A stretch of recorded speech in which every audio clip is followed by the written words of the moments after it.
আসসালামু আলাইকুম। দৈনিক ইনফো বাংলায় আপনাদের সবাইকে স্বাগতম। আমি আছি আপনাদের সাথে নিপা আক্তার। গার্মেন্টস কর্মীকে গুলি, শেখ হাসিনা কাদের সহ 25 জনের বিরুদ্ধে মামলা।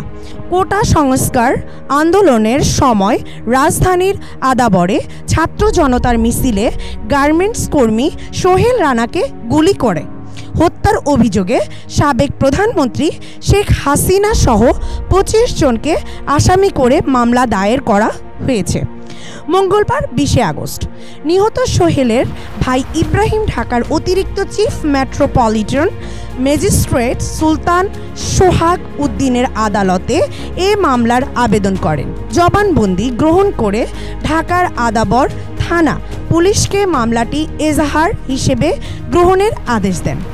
বাদীপক্ষের আইনজীবী এস এম ইব্রাহিম খলিল মামলার বিষয়টি নিশ্চিত করেছেন।